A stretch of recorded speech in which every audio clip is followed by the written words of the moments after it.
episode number 195 of the Wholesome Fertility Podcast.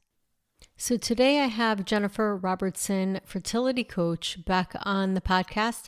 I've had Jennifer on episode 114, and today we're going to be talking about a really important topic, a topic that has to do with once a person who's struggling with fertility becomes pregnant, does the pain and the anxiety end? No, it does not. And a lot of times people go through this alone and they don't really have anybody to talk to. And Jennifer brings up a whole important topic on this because I think that when women go through fertility challenges or couples, that's one part when they want to get to the goal of pregnancy, and that's what they're focusing on. But once people do get to the pregnancy and they've either had loss, miscarriages, or haven't gotten pregnant to that point, there's a new type of anxiety that comes up. Now, if you want to find out more about Jennifer and understand her bio, her background, you can visit episode 114 of the Wholesome Fertility Podcast. But today we're going to be talking, because I've had her on before, I'm not going to go through the whole thing, and we're going to be talking more about the subject. So stay tuned. Welcome to the Wholesome Fertility Podcast. I'm Michelle, a fertility acupuncturist, here to provide you with resources on how to create a wholesome approach to your fertility journey.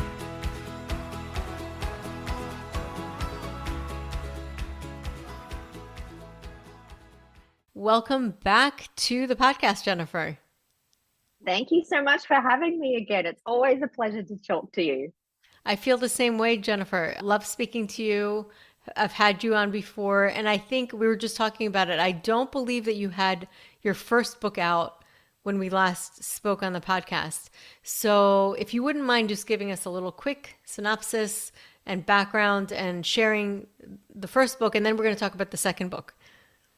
The second book, whereas my first book, The Injustice of Infertility, is just about me. It is the whole warts and all story of my 7-year battle with infertility, and it was such a journey to write it. And I wanted to write it because, you know, it's something, I mean, as we discuss all of the time, infertility is really wrapped in so much shame, and we push it all down and we think that we're the only ones that are going through it. But I really wanted to write it not just for myself to be able to process everything that I went through, but also so that other people didn't feel like it was just them as well. So I wanted to make it as raw and honest and as possible, and not give it the Instagram filter or anything like that. But I wanted to make people feel like they were seen and heard, and I really feel like it has achieved that. So yeah, I couldn't be happier with the book. Yeah, without a doubt. And I think that what is so amazing, what I love about you really is the honesty and your realness about, and your rawness about everything. And I think that when people hear that and connect with that, they do feel seen and they feel safe, and then they don't feel so alone, because when you go through things that are so isolated, like you feel isolated by the situation, because a lot of times you're not surrounded by others that are going through the same thing, then you start to internalize and have your own thoughts about it, and maybe judge yourself for the feelings that you're going through. There's all these internal feelings that you're going through. And when you give that a voice, it brings so much strength, I bet, for so many people. Absolutely. And I read a quote a little while ago that said something along the lines of, when someone voices a feeling that you are having, when there is a voice to put to it, when there is a name put to it, you actually get relief from it. And it is so, so true. Yeah, and it's so powerful too. And I do see that the community for fertility challenges is growing. I see that a lot more now, and I bet that it makes it so much easier, because at least people realize that what they're feeling is not just them. It's something that other people are feeling as well. And it's not that they're alone with their thoughts or dealing with all these insensitive comments like we're talking about, which is just mind-boggling on its own. It's almost like a magnet once you get on the fertility journey, you almost like magnetize the crazy comments. Like, what is up with that?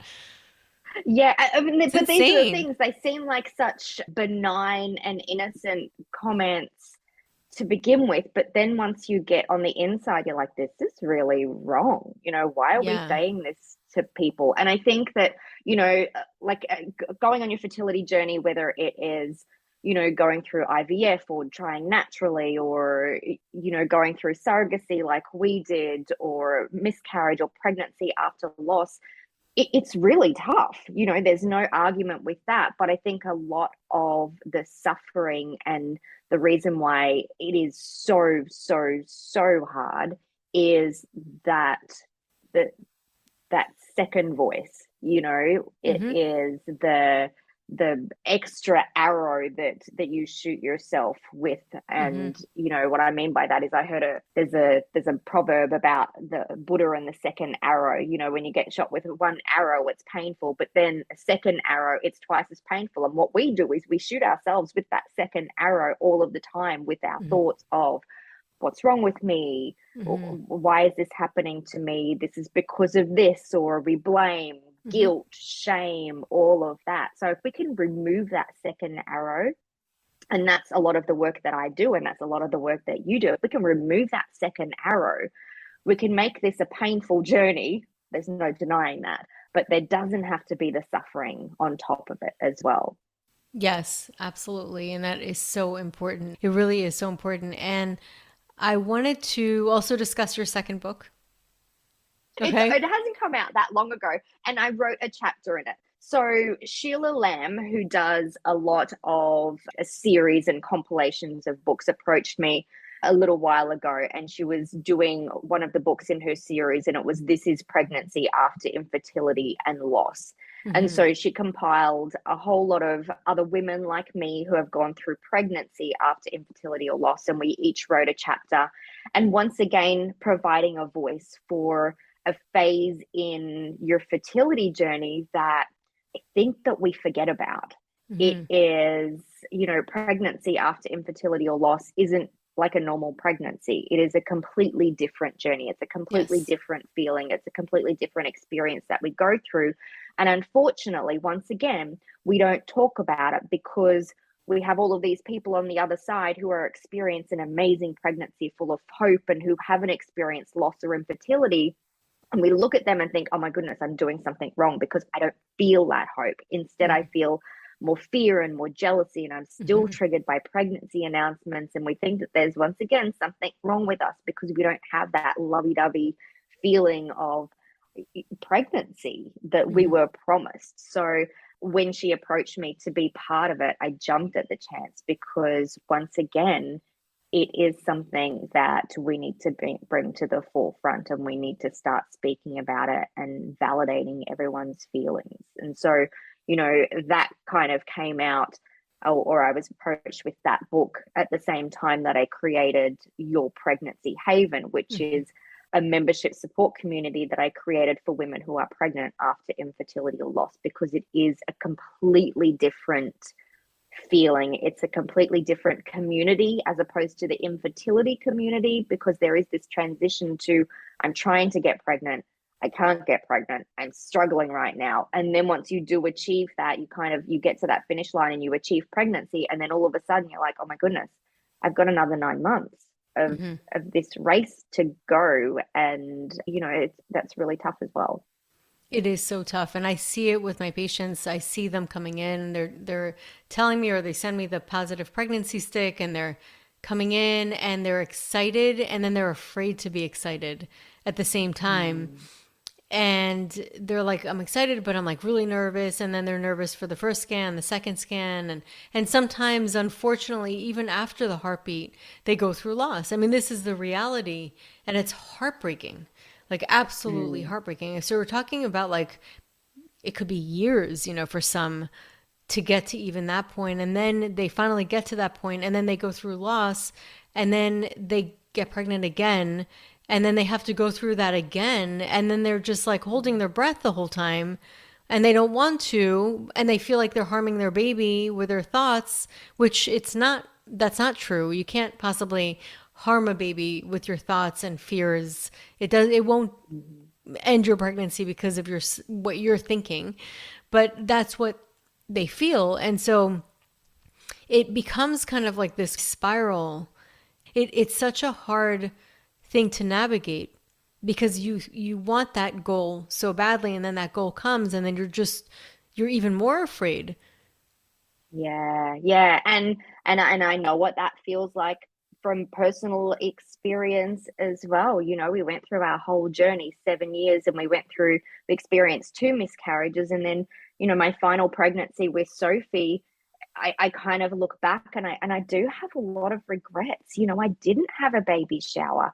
I didn't get the pre-pregnancy photos of me being pregnant, despite me having fought to get to that point for so long. I don't have a lot of photos of me pregnant, and you know, and my memories are of fear. You know, I don't have a lot of memories of the pregnancy at all, because it was all wrapped in this fear. And of course, you know, you don't voice those concerns, so you feel even worse in it. So yeah, I think that it's really important that we start the conversation, but we also create communities where women can come together at that point in time and say, I am scared, and that is okay, Yeah. because this is that path. I think some of the, you know, a lot of the healing from this is about seeking validation and quieting that voice that says there's something wrong with me here, and Yeah.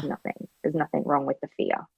Without a doubt. I think that's huge, really, because it's one thing to feel the feelings, and you do feel those feelings because it's inevitable. Like, you can't not feel those feelings, but to also have that or internally denied or not validated, not seen, and then feel really alone with it because nobody truly understands unless you have a community of people that do, which I think is so powerful. And I think that it's wonderful that you've created one.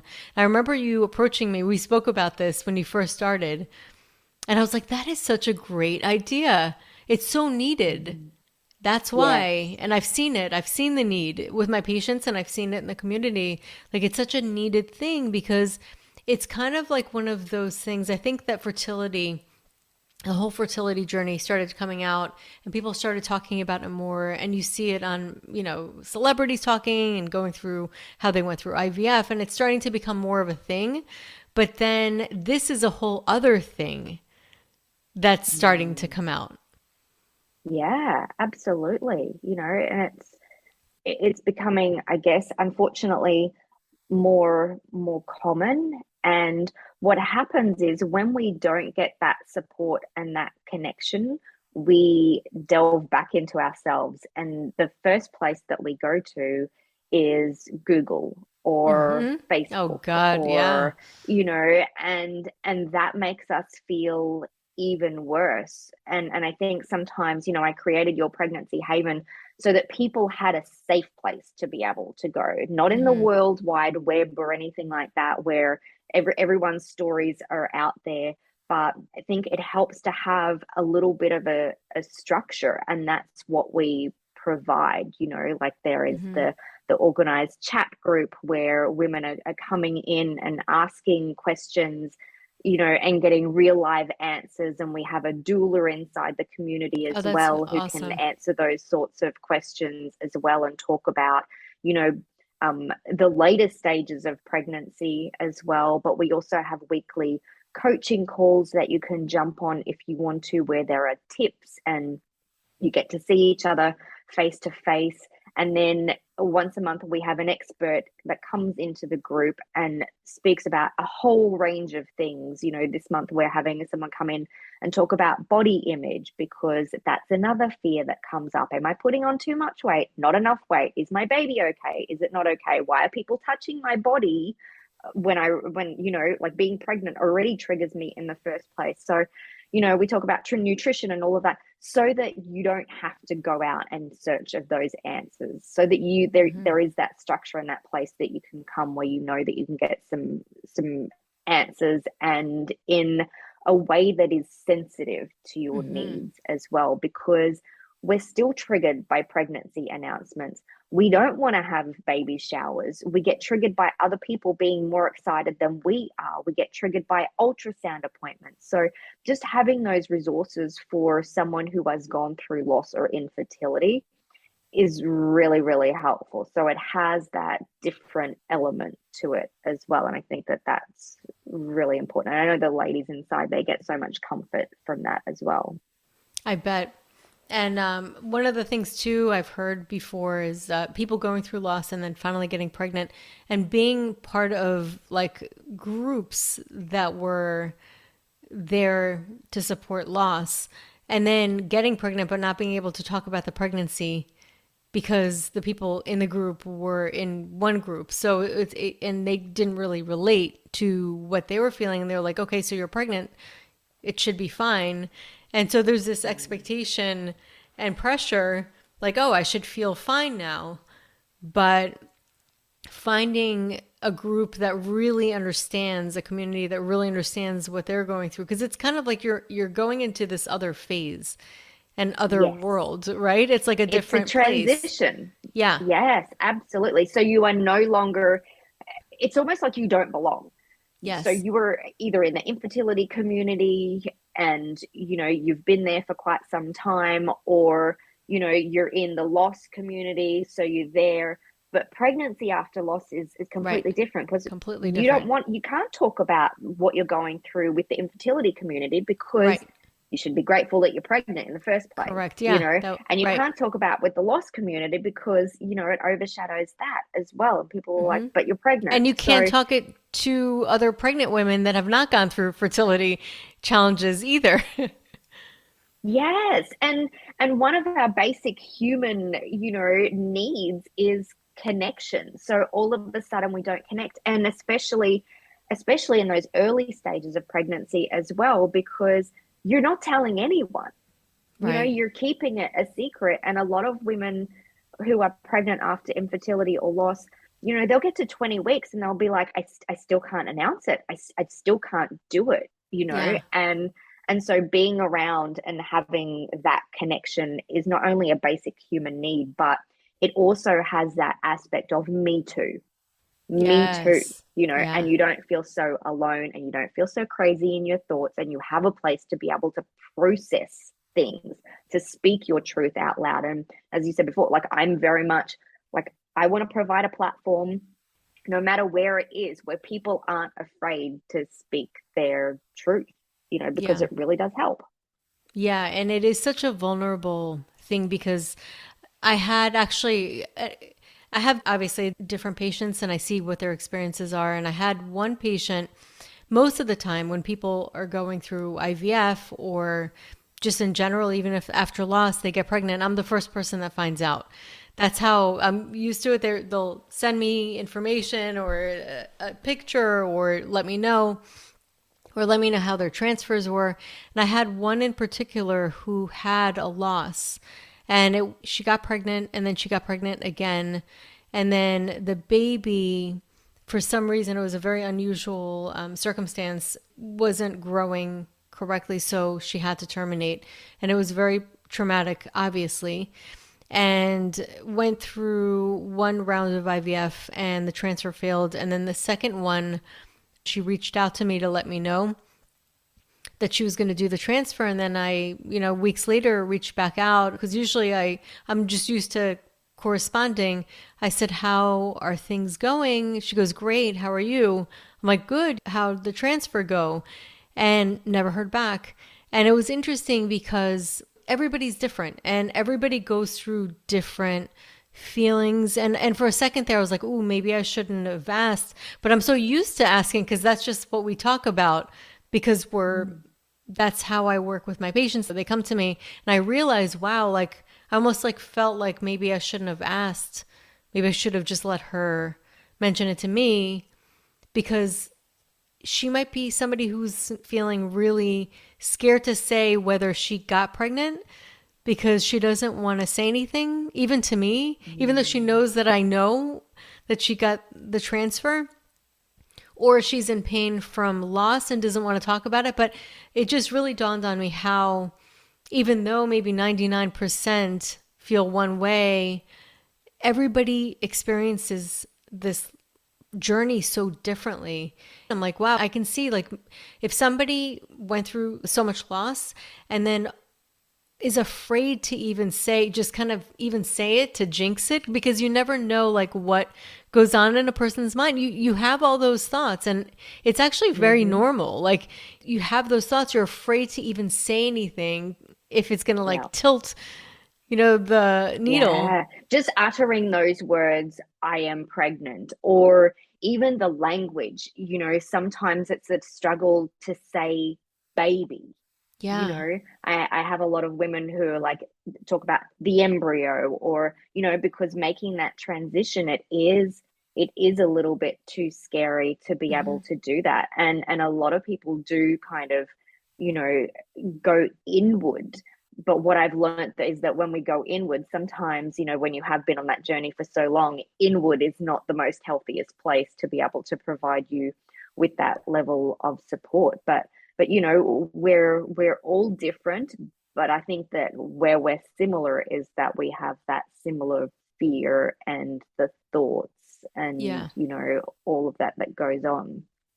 I think all of us at one point or another, just in our human experience, have felt that way. Felt like, oh my God, am I going to jinx this? And so Mm, we all have that as just as a collective. And then it comes up differently depending on the subject matter or the challenge or the hurt or the loss that a person goes through individually. But in the yeah. end of the day, we all have that collective connection as humans of just a fear, really a fear of losing something that we love so much. Yes. And you know what? I love that quote. Is it grief is the price of love? Yeah. And it just that's it. And fear is the price of hope and excitement and love as well, and they're all intertwined. And I think that, I don't know about you, but when I was deep in the throes of infertility, like it was jinxing. Like I was so superstitious in our monkey mind because there's no other explanation. So you're terrified to move. And I talk about this all of the time. A lot of the reason why people sometimes are resistant to join a community like Your Pregnancy Haven is because they don't want to jinx it. They think if I join this, then this is going to, cause a loss. And we know, logically speaking, in our brain, that it's bullshit. There is Yeah. no such thing as jinxes. It is just our monkey mind's way of trying to hold us back from getting the support that we need. It is our fear, that's taking over and really and taking us back. And there's nothing wrong with being afraid. There's nothing wrong with that as well. But it's about being afraid and still being brave at the same time. Like being afraid and kind of going, I'm really scared, and I'm going to get the support that I need. I'm really scared right now, and I'm going to lean a little bit further into hope on some days as well. It's not about being one or the other. It's about, I'm going to make some space for the fear, and I'm going to acknowledge it, and I'm going to say to myself that that's okay, because this really matters. This is really important to me. Yeah. And I'm also going to do a few things as well that help me enjoy this as well. Yeah. And it doesn't have to be every single day. It could just be a moment here or there where you allow yourself to dream about the possibilities. And the thing is, we're already dreaming. We've already got that picture in our head. As soon as we get pregnant, like there's the picture's already there. So I think that we hold ourselves back from having that feeling of hope as well, because we're like, if I hope, then it's going to hurt more, whereas it doesn't. But what happens is, when we hope and it doesn't turn out, we punish ourselves and think, how foolish of me. How dare I even dream that this could be a possibility?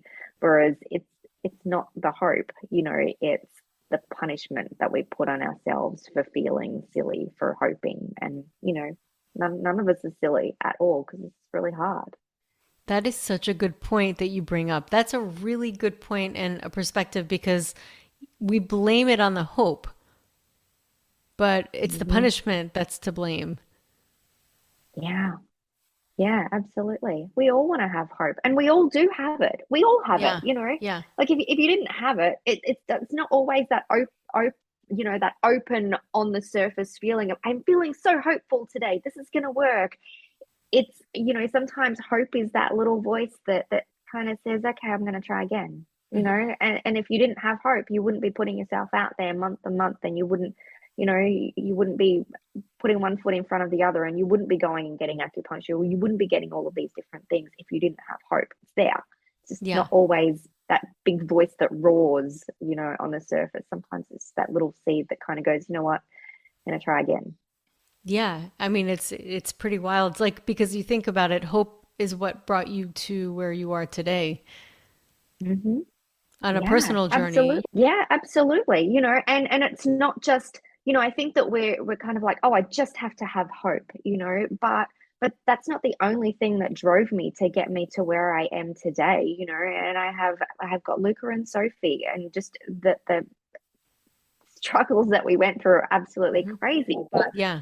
so many things drove me. It was fear drove me as Hmm. well. So that was a Yeah. good thing. Right. As much as we hate it, I was driven by fear. I was driven by jealousy. I was driven by rage and anger. I was driven by, my controlling nature and that perfectionist. All of those things contributed to driving me. And at the time, I was looking at them thinking, oh, I can't feel like this because, of Right. course, everyone tells us just to be positive, just relax, just feel all of the warm and fluffy emotions. So, but now I look back at it and think all of those emotions were driving me. They Hmm. are all what got me to where I am. So I think they all form a part of it. As much as we don't want to be angry and we don't want to be jealous and all of that, they still serve a purpose for driving us forward wherever we are on our journey. Without a doubt. And so it sounds like the big thing really here, like you said before, is validation, allowing yourself, not fighting those feelings or having, just knowing that every part is okay. Yeah, 100%. 100%. That's where the struggle comes in. It doesn't matter where you are on the journey, whether you're still trying to conceive, whether you're recovering from a loss, whether you're going through a loss, whether you're pregnant after loss. That's the key piece, the resistance of all of these emotions that come up, and that picture that we have in our head, and everyone telling us what we should and shouldn't feel in every single given moment. Hmm. We're the only ones that know how we feel, and we Correct. need to stop looking at it like this is right, this is wrong. It's about this is how I feel. Okay, how do I want to feel? And then moving towards that instead of, I think we get stuck. We get stuck and can't move forward because we keep on going to that I shouldn't feel like this, or like it's this struggle. And so once we're able to acknowledge it and kind of go, okay, I'm going to show myself a little bit of self compassion here. I'm going to stop punish myself for feeling like this. And then that allows us to move forward a little bit easier. Right. So it's a little bit more of an ease rather than a black and white mentality. Like, I'm either going to get stuck in this or I'm going to force myself into almost this toxic positivity. It doesn't have to be Mm-hmm. either one of those. It could be both, but working together in a sense that moves us in a more natural, graceful, easy way. Absolutely. And you know what, it's just bizarre to me to be having this conversation because before I was on my fertility journey, I was very black or white. It either is or it isn't. You Hmm. want this, you work harder, you do this, you get that. It was just whereas it's just not the way that life works. I'm afraid it is. It's all about balance. It's all about flow. It's about being able to pivot and navigate our emotions all from that place of self-compassion. And me saying that, it's not easy. Yeah. It's one of the hardest states to get into because we are in such a, I don't know about you, but I'm very like I sit in my masculine energy a whole lot, and I have to keep on reminding myself, no, I get to flow. I need to slow it down and take it easy and be gentle with myself and We don't have to conquer the world today. We've got a whole lot of Yeah. time that we can do it in. And that's really hard when you're on a fertility journey, because you just kind of like, no, no, no, now. And I think a lot of the reason why it's this desire for absolutely now is because it's so painful. We just want to get It off. is so painful, and especially for women. And I know it's for both, but for women, there's this primal. This is like a physical, like emotional charge to have kids. You have that Yeah. since It you're is our little. purpose in life. Like that's what we're told. That's what we're brought up to believe, that this is the purpose. And then when that's taken off us, it's well, not taken off us, but when we have to pitch a life. Okay, well, what else is my purpose? And I don't know about you, but I don't believe my purpose was to reproduce. I think that we There's have so a much higher more. purpose. Yes, 100%. Like it's like our legacy is not in our children. Our legacy is in who we help, and like who we are and what Yeah. we put out in the world. Absolutely. Amen to that. I think that that's really an important message for people to hear. Like, seriously. Yeah, our purpose is not to reproduce. We may want to, but that's Mm-hmm. not our purpose. There's so much more to us as people, as beings, than reproduction. I mean, obviously that's part of it, but we can influence and give birth to so many other things in our life. Movements, impact people around us, change lives. There's so much. Mm. And I think that that's where we get stuck, because we do get so consumed in the, okay, this is my purpose now. The Like this is story. this is what I want to do, and we do get stuck in it. So one of the big things that that I work through with my clients is, how do you create purpose outside? How do you stop being so consumed? How do you get back in touch with the not so much the old you, but you to Hmm. your core, and bringing that out as well, and not having everything to do with infertility or loss or pregnancy after Hmm. loss. It's trying to unpack all of that and get back to, like, life really, Yeah. and yourself. No, I totally am. I'm feeling that because, like, I think one of the biggest things in life, or one of the biggest reasons we suffer as people, is one of them is our fixation on whatever it is. We get so fixated that it draws us out of the present moment. It draws us out Mm-hmm. of our core. So, Yes. not that we're going to take that which we want to fixate on away, but can we still have it there, move towards it, but also be present and be within our own core at the same time? Yes, and I listened to a podcast this morning, and they mentioned something about, don't let your goals ruin your life. Hmm. It's great to have those goals, but when you are so fixated on the next thing and the achievement of the next thing, like, we forget what we have as well. Yeah, and so many people, just because I've spoken to a lot of people on the podcast that have shared their journeys, and I also speak to my patients, and I see them going through it, and I see different journeys in different parts, and all parts are meant to be the way they are. They eventually, naturally, at their own pace and time, get to the point where, by themselves, without anybody else telling them. I mean, sometimes people will try to tell them, but it's not helpful. But they find a place within themselves where they're like, you know what? I just want to feel myself again. It's like this desire. I Mm. just want to feel myself again. I want to get back to exercising. And sometimes they're told not to exercise, not to do things. And finally, they were like, you know what? I'm taking a break from all this. I'm going back to exercise. I need to just get back to myself. I want to do what makes me happy. Yeah, absolutely. And it's not like we're discounting and saying, just be grateful for what you have, or like everything will come in your own time. Like, it's still annoying. Like, it's Of still course it is. frustrating. It's Yeah. still painful. It's still Yeah. shitty. Yeah. And we can do other things as well. Yeah, exactly. It's definitely not going to take the shit out of it. No. No.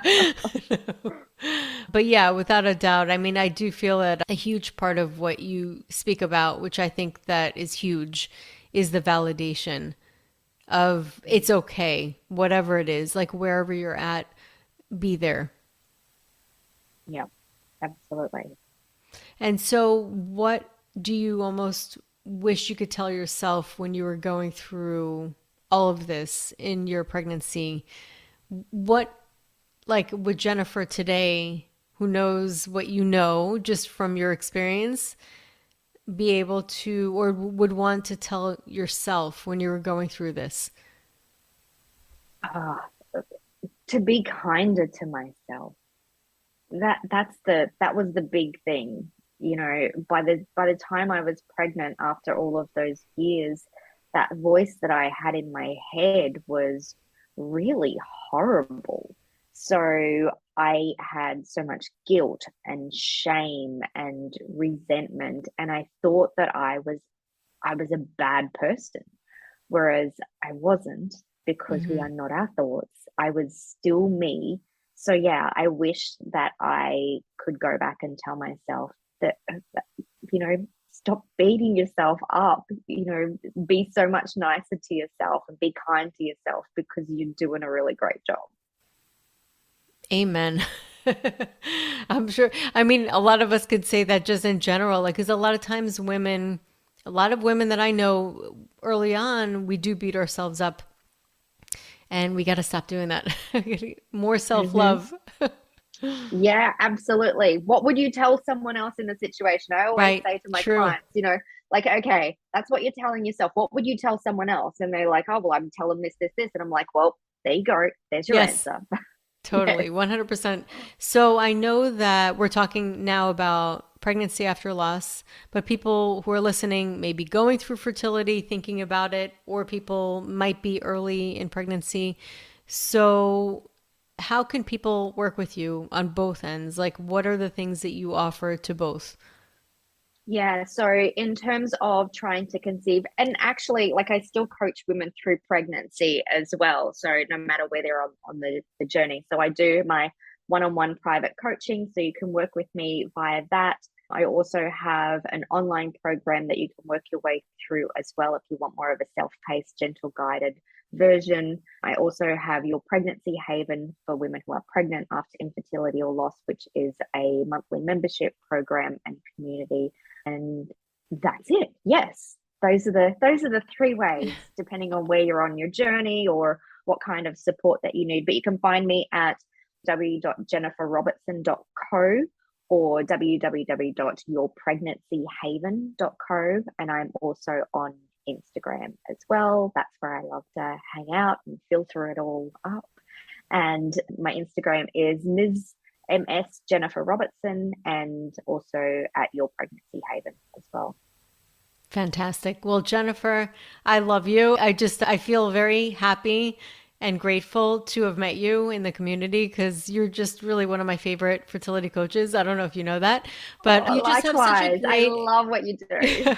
you just have such a great, genuine essence about you, and I think that that's what people really connect with and vibe with is just you're so real and genuine and vulnerable, and I love it. I think you are an inspiration to so many, so thank you so much for coming on. Oh, I'm blushing. Thank you so much for having me, and the feeling is mutual. So that concludes today's episode. You can find all of the links mentioned on the episode notes. If you're enjoying these episodes, please take a moment to share and leave a review. Reviews mean everything to podcasters, and I really enjoy hearing from my listeners. You can also find me on my website at www.thewholesomelotus.com or email me at info@thewholesomelotus.com. I love hearing from my listeners. If you're interested and want updates as well as a free ebook on my top 10 fertility boosting habits, you can visit my fertility page on www.thewholesomelotus.com. I thank you so much for listening in and hope that you have a beautiful day.